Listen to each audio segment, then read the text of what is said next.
And if you qualify, we can guarantee that you won't be writing a big fat check to the IRS, or our services cost you nothing. The first 100 people that call today will get a free tax consultation worth $500. Stop worrying about your IRS problem. We can help you, we promise. Call the tax doctor right now. I mean right now, to learn more. 800-240-4587. 800-240-4587. 800-240-4587. That's 800-240-4587. Why have thousands of aspiring authors teamed up with Christian Faith Publishing to publish their book? Because Christian Faith Publishing is an author-friendly publisher who understands that your labor is more than just a book. We provide authors freedom and flexibility throughout the publishing process, professional book editing, award-winning design, and some of the highest royalty structures in the publishing industry. And as always, you will retain 100% of the rights to your book. I was looking to find a company that I could trust, one that assisted in the editing process completely. The most important qualities that I was looking for was a publisher who was honest and upfront, no hidden costs or fees, and owning the rights to my own work. Christian Faith Publishing will publish, market, and sell your books in all major bookstores, online booksellers, as well as specialty Christian bookstores. Call for your free author submission kit. 800-978-4812. 800-978-4812. 800-978-4812. That's 800-978-4812. Here's important new information from the Diabetes Solution Center for you, a family member, or a loved one suffering with diabetes. If you have lost your provider, or if you need a provider for diabetic supplies, you may qualify to receive your diabetic testing supplies now with little or no out-of-pocket cost, regardless of your age. All you need is Medicare or private insurance to be potentially eligible. Call the Diabetes Solution Center right now for details. Just takes a couple of minutes. Our friendly, knowledgeable agents will give you free, no-obligation information, handle all the insurance paperwork, and make sure your supplies are delivered directly to your door for free. Call U.S. Medical Supply 24 hours a day. 800-597-9323. 800-597-9323. 800-597-9323. Call us now. 800-597-9323.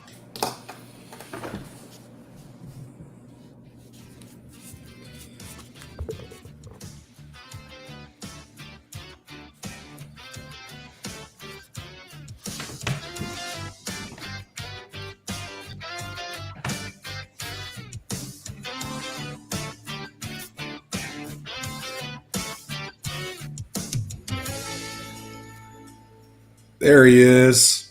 Hey, how's it going, Bill? Man, we're good. How are you? Long time no see. I know it. It feels like I've been gone for months, but here we are, back on Game On NTX, Local Heart, National Pulse. Just a reminder, today's show is brought to you by Ensemble Co-working, Fort Worth's hub for private offices, co-working, meeting space, and virtual mail. Find your perfect workspace at ensemblecoworking.com. Well, we are officially in football season. Yes, we are. The Cowboys kick off the NFL season tomorrow night. We're going to talk about the Cowboys. We're going to talk about the big trade that happened that no one expected.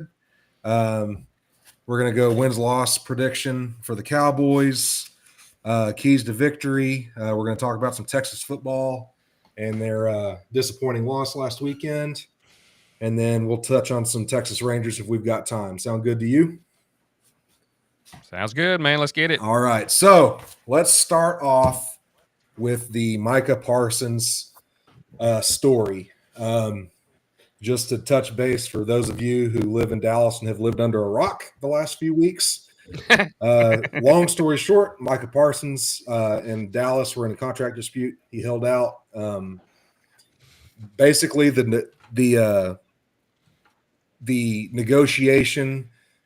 They agreed to a deal in principle between Micah and Jerry. Micah then went back on said agreement. Jones is old school. He did not like that, so they were at an impasse. Hurt feelings resulted in Micah asking for a trade. No one really thought it was going to happen because that's what happens during contract disputes now. They ask for a trade, and then the trade or the actual contract gets worked out before the preseason and all's honky dory. That did not happen. Yep. It did not. I will say that I am proud of Jerry Jones for sticking to his guns. I think that after everything that was said and done, the distractions that he has caused, the media circus while Shoddy's trying to rebuild a culture in Dallas. They traded him for 2 first-round picks, one in the 2026 draft, one in the 2027 draft, and then Kenny Clark, run-stopping defensive tackle, which was a position of need.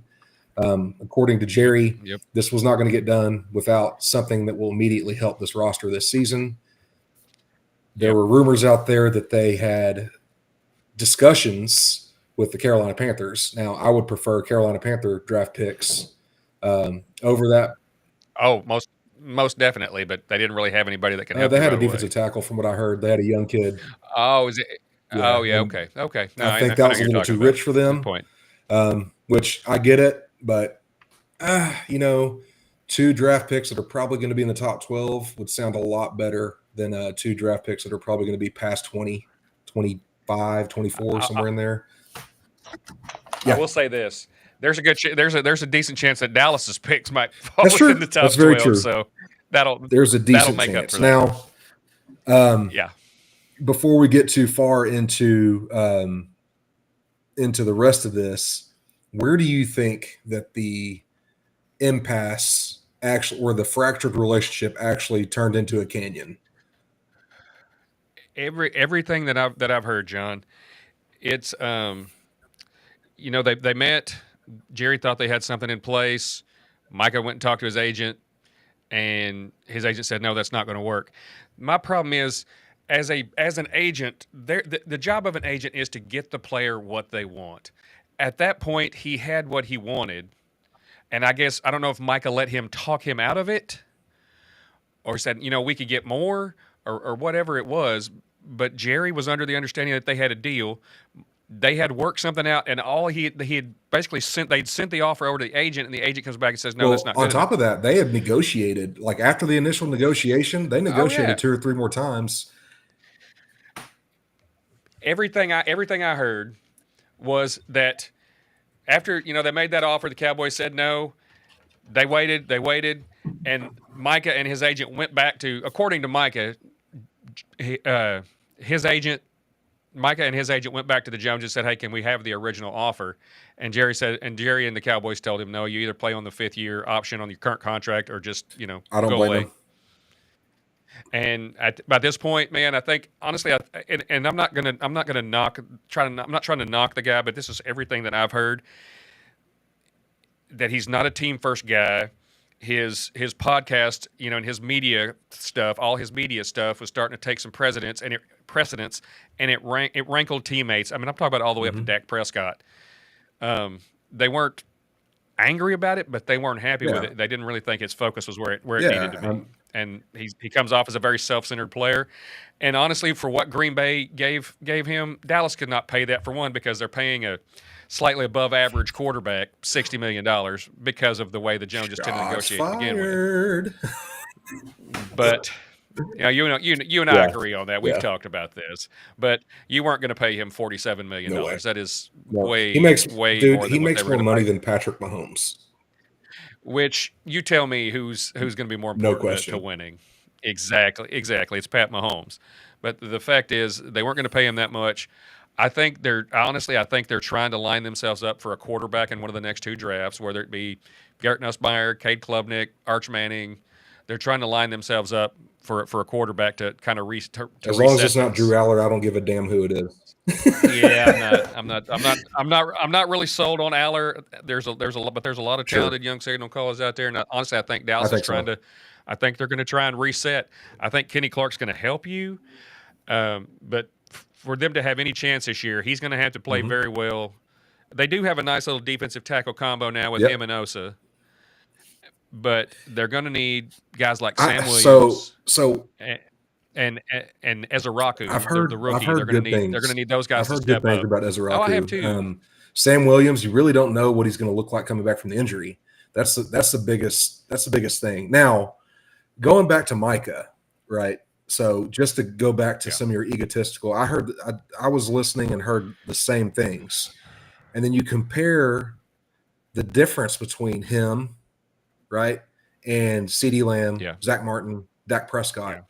They were very well liked and respected in the locker room. Oh yeah.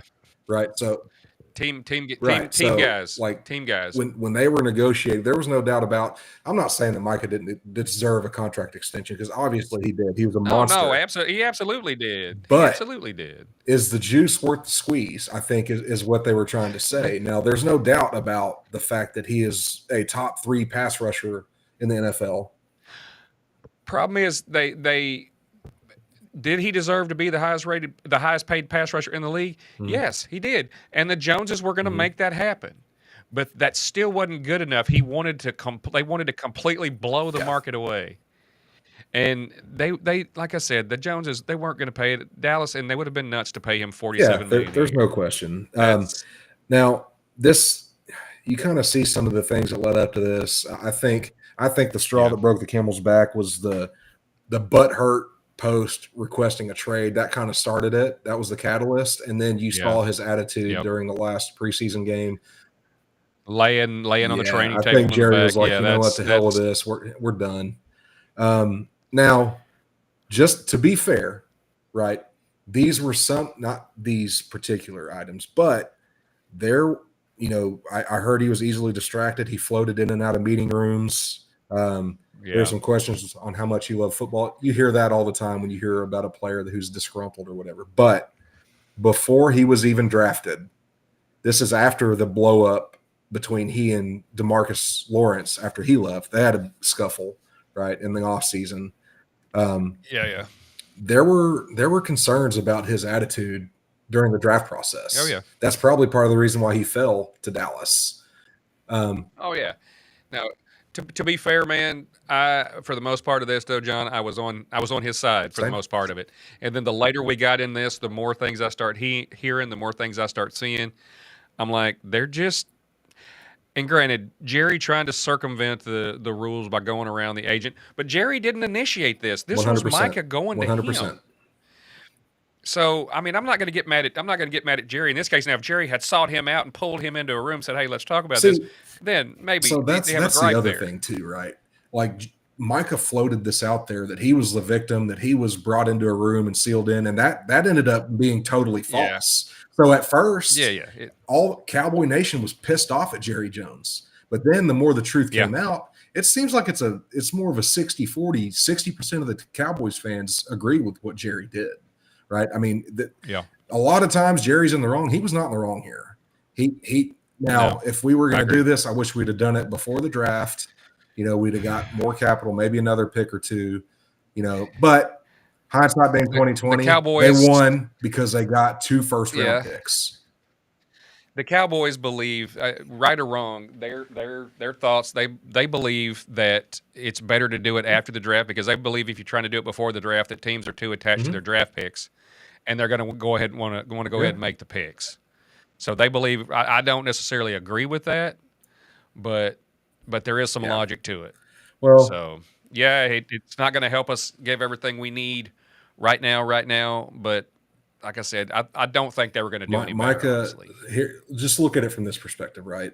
We're going to miss Micah's presence rushing the passer, no doubt about it. Oh, yeah, no doubt. You set yourself up with 4 first-round picks in the next 2 years.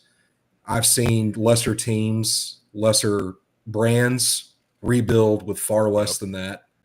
And, with how well we hit on first-round picks, aside from the – first-round picks, not from Michigan. Thank you.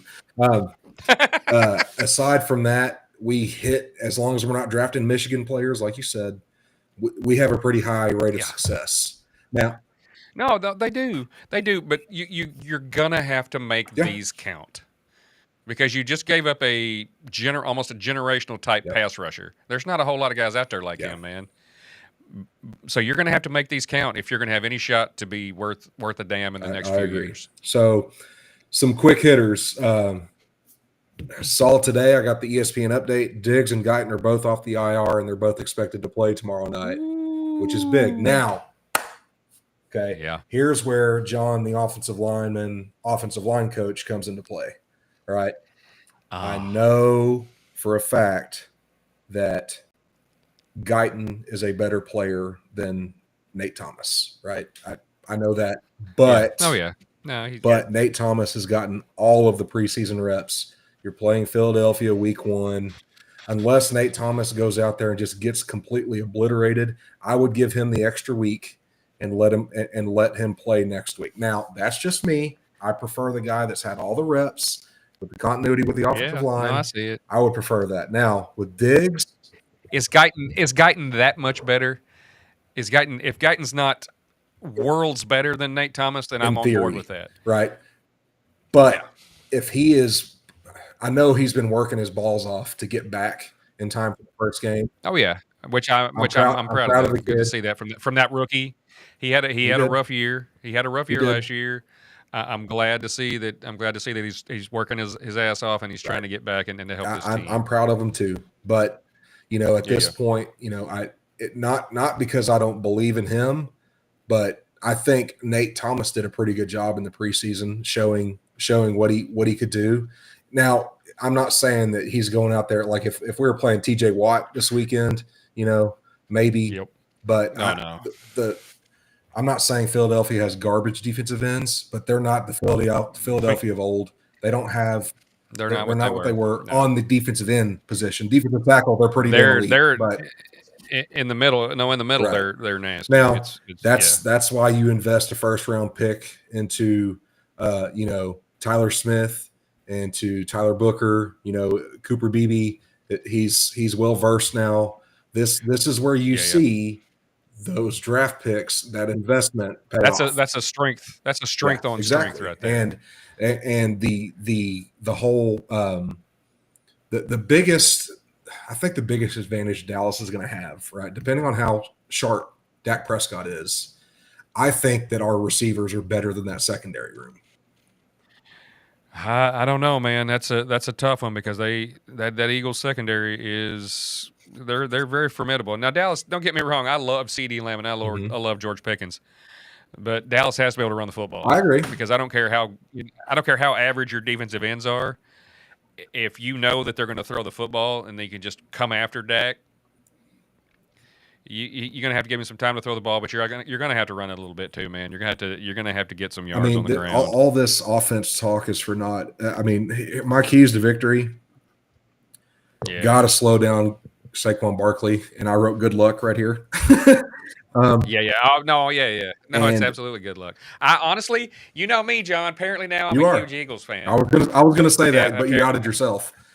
This fantasy football team is riddled with Philadelphia trash. All right. Well, I want to win. I really want to win. I want to win money, John. So one of those things is I'm not going to let my fandom or my hatred for you want to win. Okay, Ricky Bobby, get in the way of my money. I mean, it's one of those things. I don't blame you. If I was playing fantasy football, I'd probably have an Eagle or two on my roster as well. The main one being Saquon Barkley. But another big thing that I have here written down for a key to victory is got to keep them to third and long, right? Third and manageable for your defense. Because if you get it to third and short, they're going to do the tush push, the brotherly shove. We don't have or you got Barkley sweeping to the right or sweeping. And they literally have one of, if not the best line in the league. I would say that they're probably the top offensive line in the league. You've got two outstanding tackles. You've got a really good center. Your guards are solid. Yeah, you're going to have to figure out a way to stop them on the ground, because if they get a lead, they're going to just grind Dallas they're going to grind them to dust. I agree. If they get out to a quick lead, that's probably going to be curtains for Dallas, in my opinion, because they're just going to run the damn ball, and there's not anything we can do about it. No. The big we already kind of talked about it. The interior offensive line against the Philly pass rush. I like the interior offensive line, but what what can we do to counteract that Philly interior defensive line. I like our offensive line against the pass rush, right? I will say that. I don't trust our offensive line running into the teeth of their defense, right? That's the biggest thing for me, especially with Jadon Blue not being healthy and with the lack of tread on the tires for our said running backs. But the biggest point I have here, Dak Prescott needs to play like a $60 million a year quarterback. I would love to see that, but I don't know that that's going to happen because I don't know. I don't give a shit at this point. You make $60 million.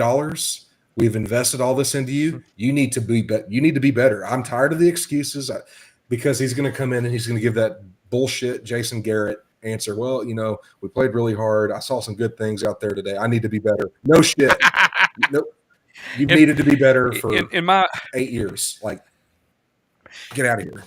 In my opinion, there's only 4 guys that could even remotely come close to commanding or to actually deserving that kind of money, and every one of them is in the other conference. And I'm talking about Lamar Jackson, Josh Allen, Joe Burrow, Pat Mahomes.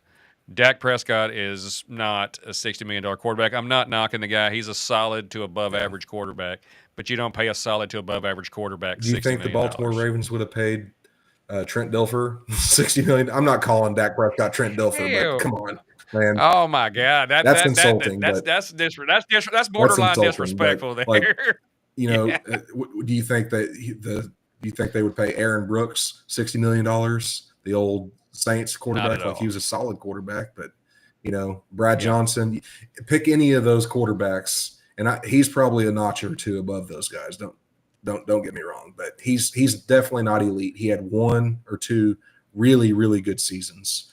On top of all of the BS of being the Dallas Cowboys quarterback, he's handles himself very well. He's the unquestioned leader of the team.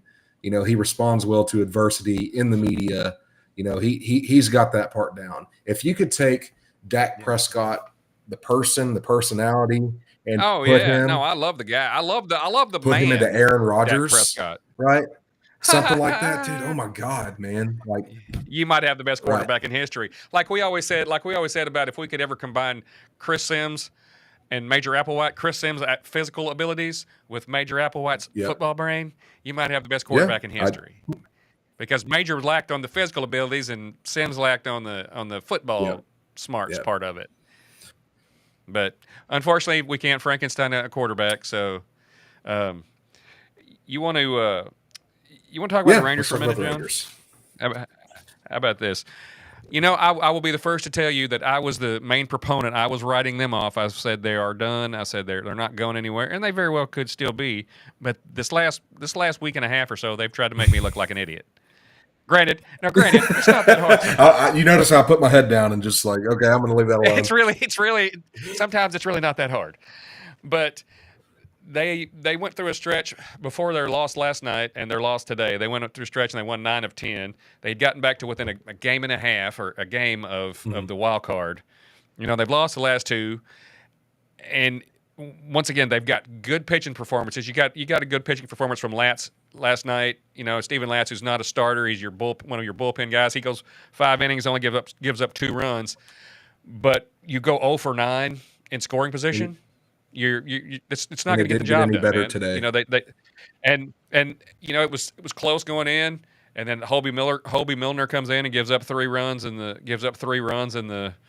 7th, and game over. They couldn't get that once, and this has been their problem all year. They can't get hits with runners in scoring position, and it happened again today.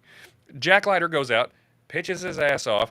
The kid, honestly, man, that's a bright spot because I think that kid's going to be a rotation staple for quite a while now. He's been steady. He's given up 2 runs or less, and I forget, it's like 10 to 12 starts now. After a rough start to the year, he's really rebounded. He's been good. He's been consistent. He's been solid. And I think he's actually even getting a little better.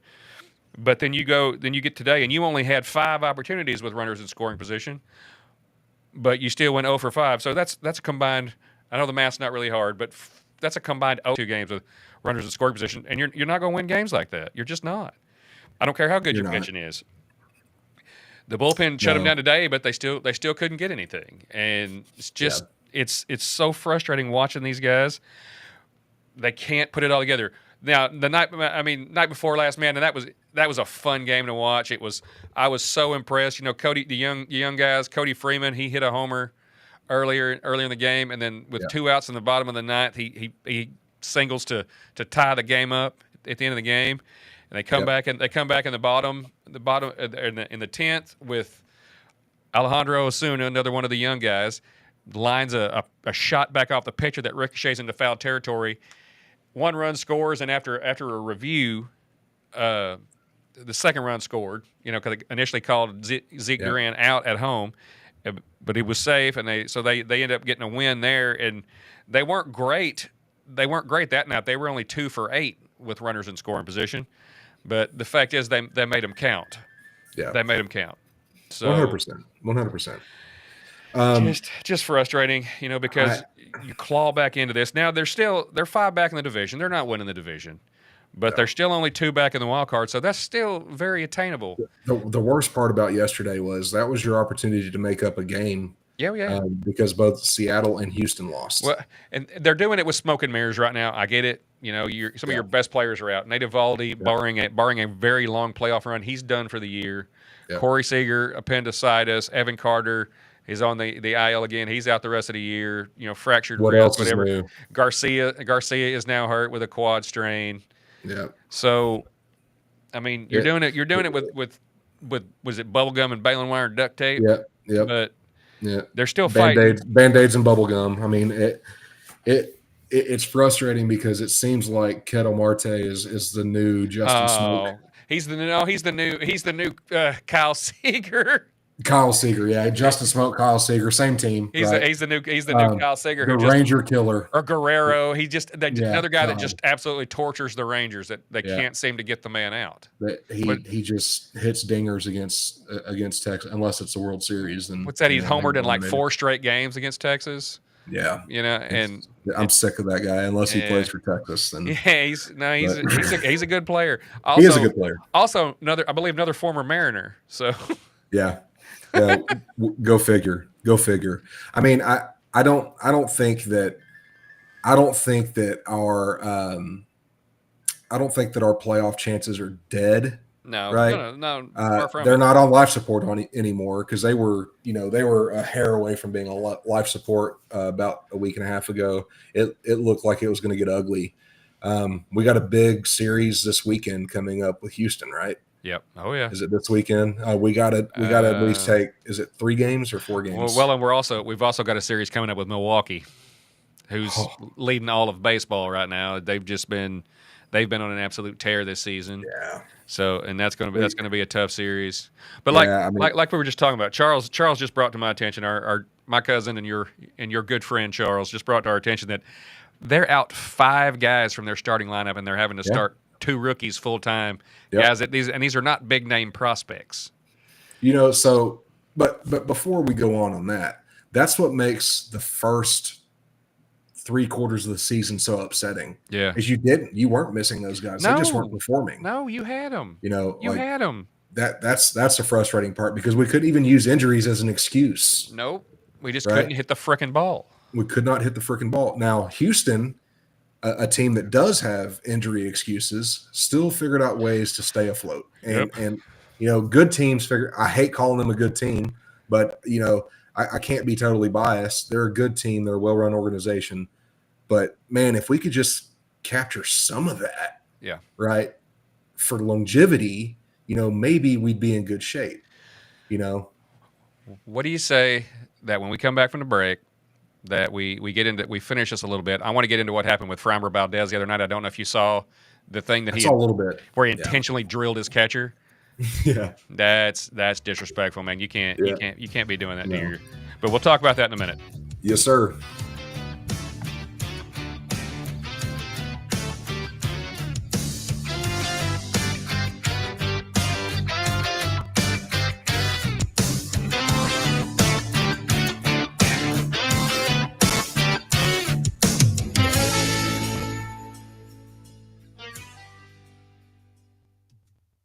Let's be honest, wheelchairs are heavy, bulky, and ugly. If you carry a wheelchair in your car to take care of a loved one, you know how hard it is getting that clunky, old-style wheelchair in and out of your car. Introducing the Feather Chair Wheelchair. At 13 pounds, it's the world's lightest wheelchair. It folds in seconds and fits neatly in your trunk, backseat, or closet, so you can take it everywhere. And it's only available right here. Order yours today and get a free wheelchair case, a $50 value, yours free. The Feather Chair, the world's lightest wheelchair, is just $4.99 with easy payments as low as $16 a month. Sorry, no Medicare or insurance accepted. So call right now to order yours. 800-823-5826. 800-823-5826. 800-823-5826. That's 800-823-5826. If you are trying to quit drinking or doing too many drugs, listen to me. You don't know me and we'll never meet. I had a problem like you once. I drank and used to party a little too much till it got out of control and almost ruined my life. I realized I needed help to fix my problem before it totally destroyed me. If you've tried to fix your drinking and drug problem and you know you can't do it alone, you need to call the National Treatment Advisors. They'll immerse you into a 30-day program to replace your old habits with new habits and totally change your life. And if you have PPO private health insurance, the entire program may be covered. Fix your problem right now before it gets any worse. Get clean. Call now and learn more. 877-247-1581. 877-247-1581. 877-247-1581.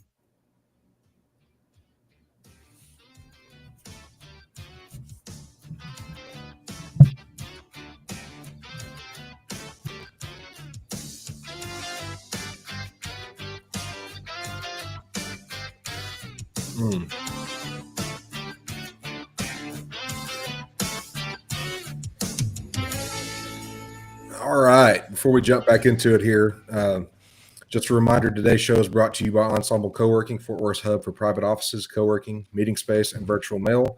Find your perfect workspace at ensemblecoworking.com. Can I finish that thought about the? Yeah, let me finish that thought about that game. I don't know if you saw, and it all stems back from the night before. The pitch clock was about to expire. Framber Valdez's the Astros catcher was trying to get him to step off the back of the mound so they wouldn't get a pitch clock violation with the bases loaded and forcing a run. Valdez threw the pitch anyway, but his rhythm was off. Yep. Gave up a grand slam, and I guess he blamed his catcher for that. So he turns around and intentionally crosses up his catcher, calls one pitch, calls a breaking ball, and just drills him with a fastball. Yeah. I mean, there's two things that I saw wrong with that. For one, Anthony Volpe from the Yankees took a 93-mile-an-hour fastball right down the middle, which was, I don't know why you're doing that. That's incredibly stupid. But the fact that you do that to your own teammate, man, that is – and then he just turns his back and walks to the back of the mound. That was – I mean, dude, I don't want that kind of teammate on my team. That's crap. I hope somebody brought that to his attention, the management of that team or the other leaders on that team. Hopefully that brought – they brought that to his attention and told him that that's not right. But yeah, that's chicken shit, man. It's a very, very Houston thing to do. I don't want to see, and I shouldn't say that. I don't want to throw crap there, But well,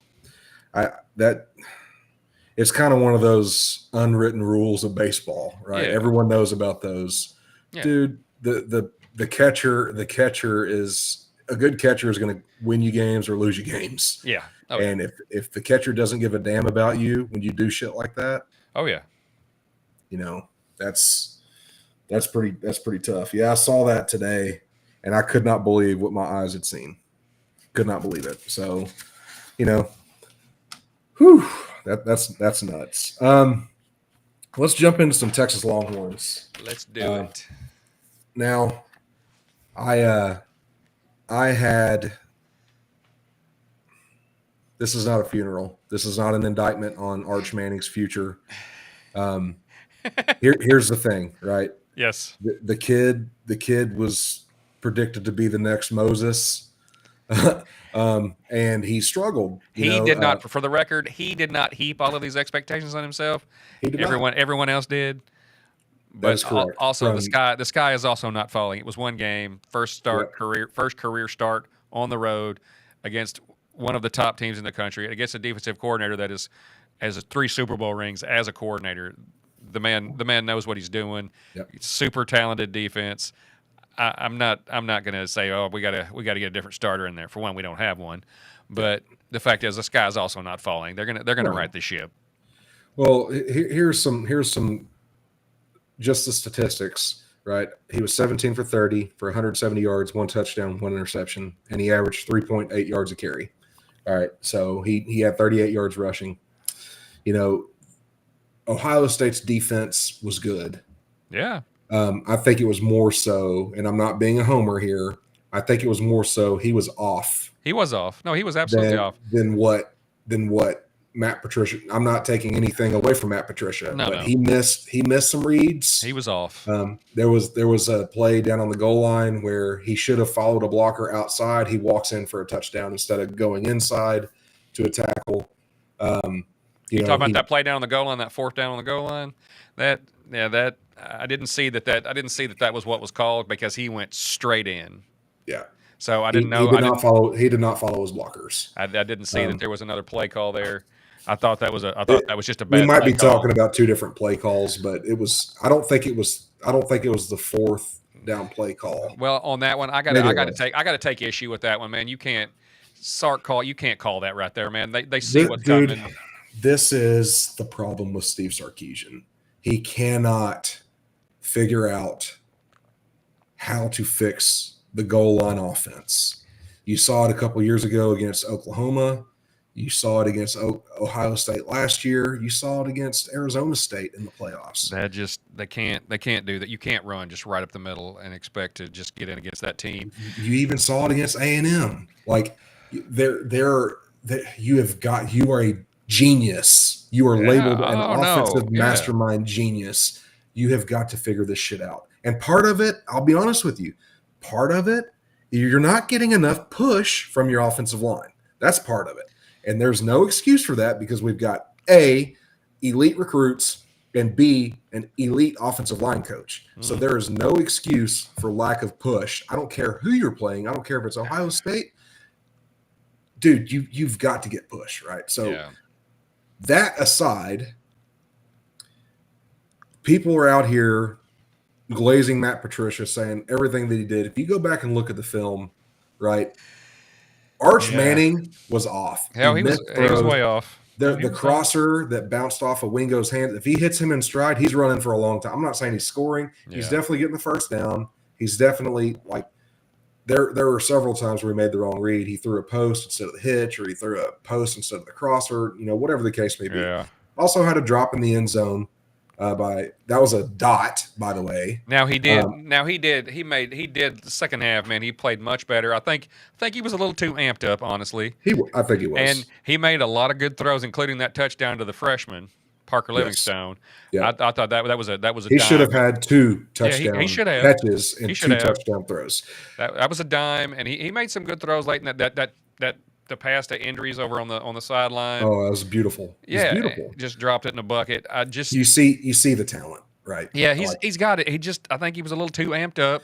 Combine that with Ohio State's defense, and there was a combination of things. But there were people saying that Arch had a shoulder injury, and I'm like, dude, you don't throw balls that hard with a shoulder injury. No, he was singing. He had a little too much mustard on some of those hot dogs. But the fact is, it's like throwing a wiffle ball. Yeah. The sky's not falling though, man. They're gonna get this right. I don't expect them to play that bad this year. I don't expect Arch to play that bad again this year. Yeah, I mean, and here's some things to take away from it. Right, Arch came back and said, "Hey, I was the reason." Yeah, he took all the blame for it. He shouldered all the blame. Credit to that kid. Yeah. Right? Oh, absolutely. The Texas defense is elite. No, right? I agree. It is 100% elite. Now, we got to give credit to Ryan Day. He kept the game plan simple for Julian said we're gonna lean on our defense. Yeah. We're not gonna put too much on the freshmen. Julian Sand had some good throws. He looked good. He impressed me. But they honestly, our defense. I agree, the defense is elite, but they didn't get a whole lot of pressure, John. These guys are supposed to be some elite edge rushers, and they didn't get a whole lot of pressure on him. They did not, and that was disappointing. Now, I guess we can put to rest the defensive tackle question because they're like, "Oh, you replaced stud defensive tackles, 2 years in a row." Well, we replaced them, and we've got great defensive tackles. 3 monsters, phenomenal. Yeah. Cole Brevard is a tree stump. 3 monsters in there. I'm not at all unhappy with. So with that. Here's the silver lining, right? As bad as Texas played, they had a shot to tie it in the fourth quarter. Fact. We played about a C- game. Fact. Right. I'm being very generous with that grade. We played a C- game. Fact. Right? I agree. The O-line did very well. Yep. Outside of the push in the goal line, they protected him. We've got to get better at short yardage, getting those short yards, especially with the talented running backs that we have. Cedric Baxter, those guys are going to be great. Now, for those of you who did not see, Texas actually outgained Ohio State by 120 or 133 yards. Oh yeah, no, we outgained them across the board. The difference was 1 for 5 on fourth down, 6 penalties for 50 yards. Some of those penalties helped with the first touchdown that Ohio State scored, and then the interception, which was about as bad of an interception as you could throw. Time of possession, they had us beat by about 5 minutes, a little less than 5 minutes. So I mean, you could tell what their game plan was. It's disappointing. The great news is we've got a few weeks to figure this out before we have our next real big test in Florida at the Swamp. Florida, yeah, we got 2 or 3 games there like that. On another positive note, man, we weren't the only team in the top 10 that lost. Once again, I think, and no offense to him, I think he's a fine football coach, but Kalen DeBoer continues to show that I don't believe he's the guy there at Alabama. Now, I'm not gonna be mad. I'm not gonna be mad if he decides to stay because I have a lot of friends of mine that are Alabama grads or just Alabama fans that aren't happy with him. But he's just not doing it. He's still recruiting at a high level. And he's got a lot of talent on that team, but man, I just don't think that he's the right fit for that school. At that school, when you think about legends of football, you think of Bear Bryant, you think of Nick Saban. What are their main qualities? Yeah, gritty, hard-nosed football coaches. And DeBoer is the opposite. Tough. Of that. I think he's a West Coast guy. He is. He's closer to Sark without the physics. Honestly, to me, he is. He's not a Saban type of guy. He's not a grinder. I think Sark has found when he went back to the school of Saban hard knocks. I think Sark developed that hard nosed mentality. A little bit more of an edge. A little bit more of an edge. Now, going back to Texas, we're not going to do that because we spent enough time with Texas. But no, Florida State beat the piss out of them, and there was nothing they could do about it. No, they did. Alabama couldn't do a damn thing with them. That was a 2-win team last year, and they beat the brakes off of them. There was nothing they could do with a 4.11 quarterback. True. Credit to Mike Norvell, though. Credit to Mike Norvell because his ass to the fire. The man is he. Yeah, he did, and he's a good football coach. And the part of the problem was he lost all that talent off that team.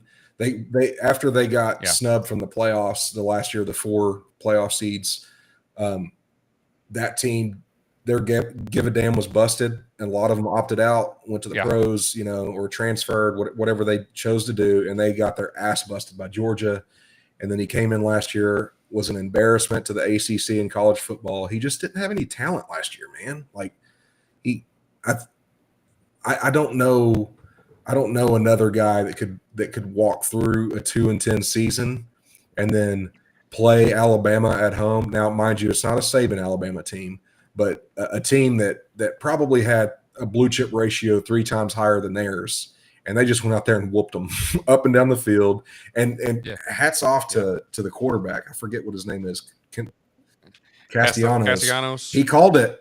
Yeah. And he backed it up, dude. Now he wasn't like overly, he didn't blow him out of the water with a bunch of passing yards. He just did the little things right. He made the right throw. He would scramble out here, like he did the little things right.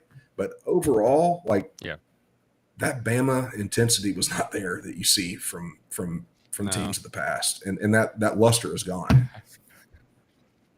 Hey, John, I will. One of our viewers here has commented on something that I said earlier, and maybe I was a bit harsh. I said, Valdez doing what he did was a very Houston thing to do. Maybe I was a little overzealous there because I don't necessarily love Houston. I mean, just going back to the whole, the organization cheated to win a World Series, and even after that. So maybe it was overkill on my part, and for that I apologize. Brian, we do not love the Houston baseball team here at all. It's actually the opposite. We do not. we do not. And this is tough for me, man, because I grew up. The Astros were in the National League, man. That was the first baseball game I ever went to. I was 3 years old. My granddad took me to an Astros game. And I loved them when they were in the National League. Bagwell, Biggio, those guys were, those are guys. I was huge fans of those guys. But they put them in the division with the Rangers, my favorite team, one of my favorite teams. I can't believe you didn't mention Clemens. And, well, I mean, Roger's a Texan, but I love Roger. He's a Longhorn. He's a Texan. Roger does some things probably. Okay, all right. Of course, a lot of guys. So I'm not gonna just throw Roger in there. And like I said, maybe I was a little overzealous. Maybe I was, I said a little too much there, and I apologize for that. They've done some things in the past that weren't super classy, and this was. And I just thought that was. I thought that was one of them. It was not a good look for sure. Like if you've got other fan bases, like I'm not gonna do what Bill did and call out an entire fan base. But thanks, John. Thanks for throwing my pleasure. But I appreciate it. When you've got other teams giving you the side eye, going, "Did he really just do that?" That's not good, man. It's all over Sports Center. Yeah. I saw a TikTok earlier today.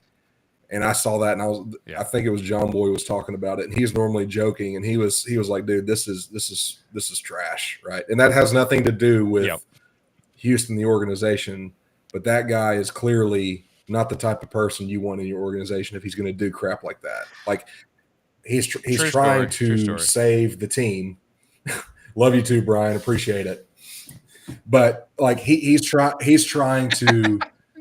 The catcher was trying to prevent you from stubbing your toe, and you blame the catcher for helping you watch that clock, and you blame him for, like, the fact of the matter is the catcher didn't throw the pitch, you did.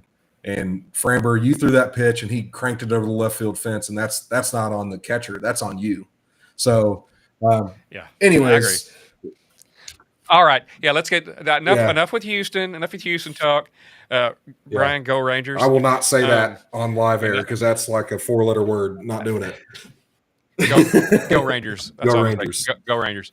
But let's get back into football, man. I want to touch base a little bit before we go into some picks this week.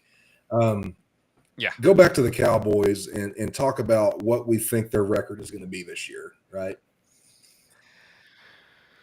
Whew, yeah, I don't honestly, John. I think your ceiling on your absolute ceiling to me is 11-6, and I could see a floor with them not being able to stop the run, or with some injuries where they go 5-12. Yeah. But my prediction overall is probably 8-9. I think they're looking at it like an 8-9 season. I don't think they're going to be in the playoffs, which honestly I'm okay with because that makes their first round pick that much higher.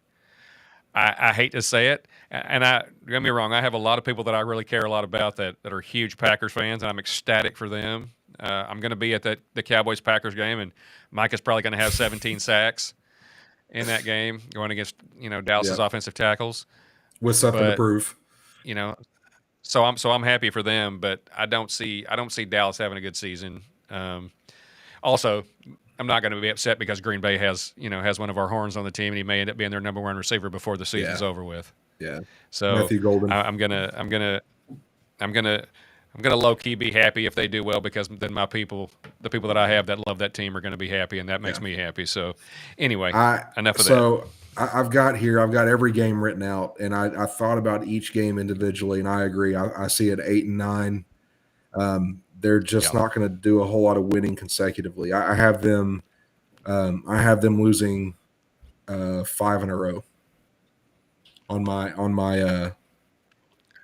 to close out the year. No, I actually have them winning their last 2 games, but I have them losing on November 23rd. I have them losing consecutively to the Eagles, the Chiefs, the Lions, the Vikings, and the Chargers. But just look at the teams you named there. Every one of those teams was a playoff team last year. Was a good team last year. So that's a brutal stretch. That unless they're at 7 or 8 wins going into those games, you're gonna have a lot of trouble. Your early season. Yeah, you got Philly today, but you've got other winnable games. And unless you have seven wins or so, at that point when those games start, you're not doing anything. I don't see it now. With it being the NFC East, I think I have them going. They're getting swept by the Eagles. I have the Cowboys sweeping the Giants, and I have them splitting with the Commanders. So division wise, they'll be in good shape. Depending on how good New York is, they've got that young pass rush is exciting. Depending on how their quarterbacks play, Malik Neighbors takes another step. If they have a second receiver step up, Dallas could lose both of those games. It's very possible. We still here's the thing, Bill. We still don't even really know what this offense is going to look like because we haven't seen it. So I can tell you that Shoddy is going to have more depth, more motion. Yeah, you got to have motion. I've been on that for I don't know how many years now. McCarthy was running the same damn offense he ran when he won the Super Bowl, 15 years ago. You can't. You just can't. And going back to Mike McCarthy, right? He talked about this big catharsis that he had when he was off that year, and I'm ready to come back. He didn't show us jack, right? He was the same guy. He could win 10 to 12 games. And then he loses when it matters. The only reason he won one is because he had Aaron Rodgers in his prime, and he lit the world on fire. The fact that he had only got one with Aaron Rodgers in his prime is no wonder Aaron Rodgers doesn't like him. It's terrible. Well, don't get me started on that guy. I watched that documentary on him over the weekend. Over Aaron Rodgers. No. Oh yeah, the end of last week and the beginning of this week, I watched a lot of that documentary about him. And what's it on? Yeah, It's on Netflix. It's called Enigma. I'm gonna watch it now.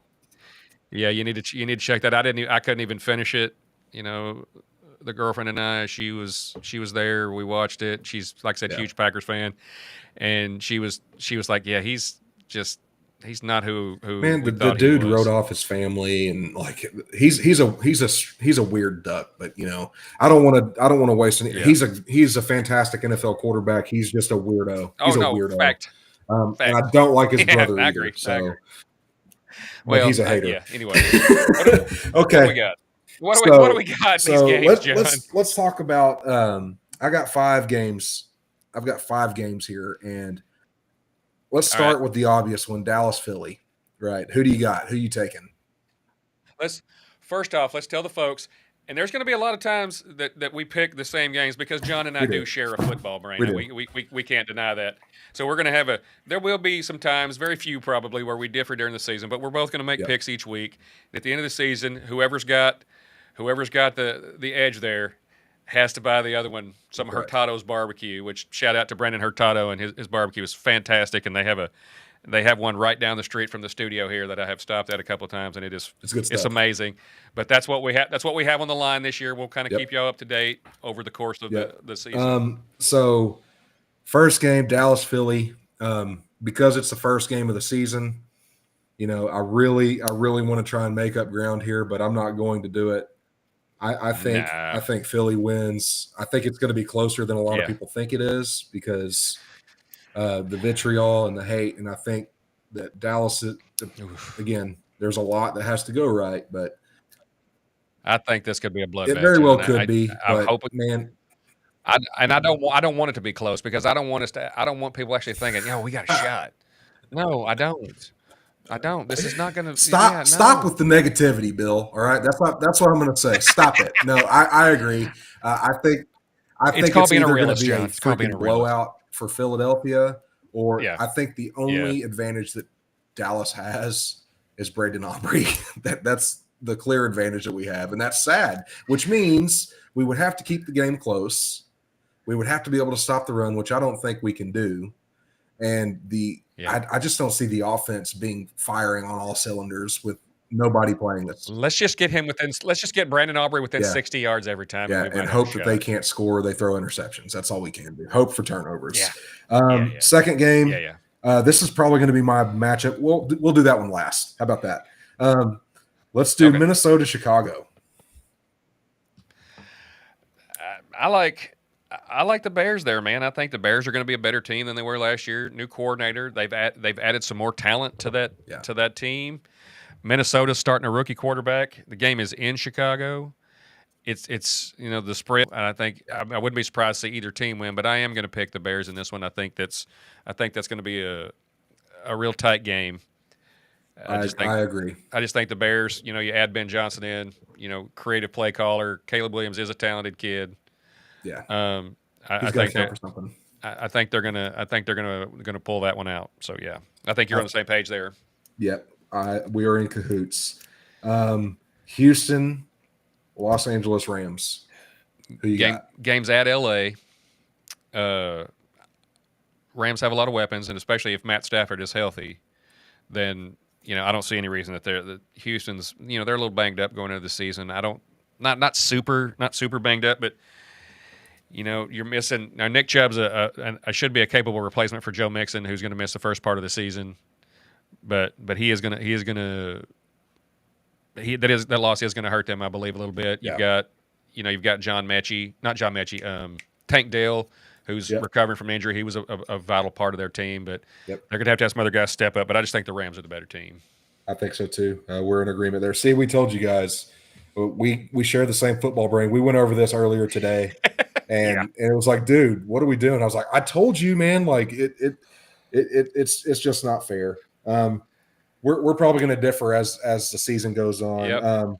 Let's go Baltimore, Buffalo. Oh my gosh, two of my favorite teams there. I think I'm going to give the slight edge to Buffalo there, with at home. So I think Buffalo's going to make enough plays to get it done. That's going to be. I agree. Game. It typically comes down to Buffalo winning early in the season and Baltimore winning later in the season. All right, last game, biggest game, Detroit, Green Bay. Oh, I like Detroit a lot. They played really well last year, but they lost both coordinators. I think they're going to take a little bit of a step back this year. I agree.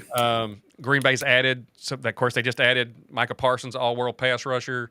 They added a potential number one receiver in the draft, and our guy Golden.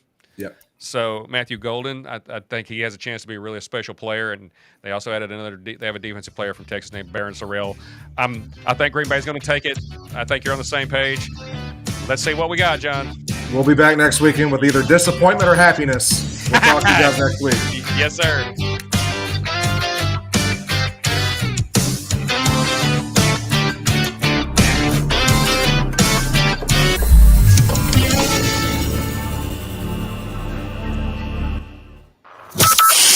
From Burleson to Venus and Grandview to Godley, this is the voice of Johnson County, Joco Community Radio. Attention all business owners and creative minds.